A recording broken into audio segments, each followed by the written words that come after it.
आशा है कि जो भाजपा के लोगों ने जो वादे किए हैं उस वादा को जो है पूरा करें। बिहार है, समझना पड़ेगा। नमस्कार, देश न्यूज में आप सभी दर्शकों का स्वागत है। मैं प्रीति दयाल आपके साथ। देखिए, दिल्ली विधानसभा चुनाव के नतीजे सामने आने के बाद लगातार बयानबाजी का दौर देखा जा रहा है। जी हां, बता दें कि दिल्ली विधानसभा चुनाव में बीजेपी ने प्रचंड जीत हासिल की, जिसके बाद बीजेपी के तमाम नेताओं और कार्यकर्ताओं में खुशी का माहौल, जश्न का माहौल देखा जा रहा है। ऐसे में अगर दिल्ली की 2 विधानसभा सीटों की बात करें तो देवली और बुरारी पर चिराग पासवान और सीएम नीतीश कुमार को हार का सामना करना पड़ा।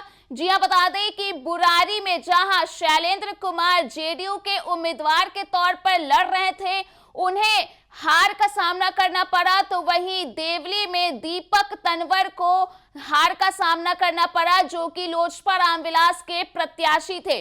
तो इस हार को लेकर के और इसके साथ ही साथ बीजेपी की प्रचंड जीत को लेकर के लगातार बयानबाजी का दौर देखा जा रहा है।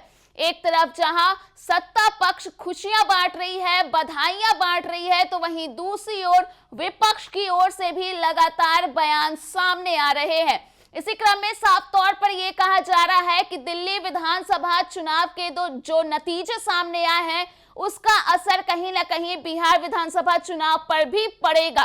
तो इन तमाम गतिविधियों के बीच नेता प्रतिपक्ष तेजस्वी यादव का बड़ा बयान सामने आ गया है। जी हां, बता दें कि आज तेजस्वी यादव मीडिया कर्मियों से एयरपोर्ट पर मुखातिब हुए और उनसे जब दिल्ली विधानसभा चुनाव के नतीजों को लेकर के सवाल किया गया, बीजेपी की जीत को लेकर के सवाल किया गया, तो तेजस्वी यादव ने किस तेवर में और क्या कुछ प्रतिक्रिया दी है, आप खुद ही सुन लीजिए। बीजेपी की सरकार बन गई है सर, क्या कहेंगे? देखिए, जनता मालिक है लोकतंत्र में, और जिसको जनता चुनती है उसकी सरकार बनती है। ये लोकतंत्र की खूबसूरती है। आशा है कि जो भाजपा के लोगों ने जो वादे किए हैं उस वादा को जो है पूरा करें। लगभग 26 साल बाद जो है बीजेपी सरकार में वापस पुनः आई, तो उम्मीद है कि जुमलेबाजी तक ही सीमित ना रहे। कह रहे हैं कि दिल्ली झांकी है, अभी बिहार बाकी है सर। दिल्ली झांकी है, बिहार बाकी है। बिहार है, समझना पड़ेगा। प्रधानमंत्री तो आपने तेजस्वी यादव का वो बयान सुना जिसमें उन्होंने बड़ी बात कह दी। जी हां, बता दें कि तेजस्वी यादव ने साफ तौर पर उन्होंने ये कह दिया है कि जुमलेबाजी अब नहीं चलेगी। जिस तरह से बीजेपी वादा कर रही थी चुनाव से पहले, तो उम्मीद है कि उन वादों को बीजेपी निभाएगी। इसके साथ ही साथ बता दें कि बीजेपी के नेताओं की ओर से लगातार ये कहा जा रहा था कि दिल्ली तो केवल झांकी है, बिहार देखना अभी बाकी है। बता दें कि इस स्टेटमेंट को लेकर के भी नेता प्रतिपक्ष तेजस्वी यादव ने अपनी प्रतिक्रिया दी और साफ तौर पर उन्होंने ये कह दिया है कि ये बिहार है, बिहार, इसे समझना पड़ेगा।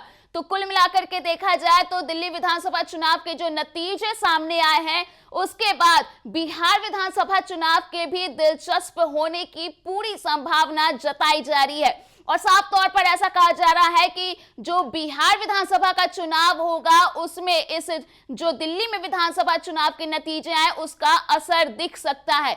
तो कुल मिलाकर के देखा जाए तो बयानबाजी का दौर लगातार जारी है और ऐसे में नेता प्रतिपक्ष तेजस्वी यादव का भी बड़ा बयान बीजेपी की जीत पर और इसके साथ ही साथ चिराग पासवान और मुख्यमंत्री नीतीश कुमार की हार पर आ गया है।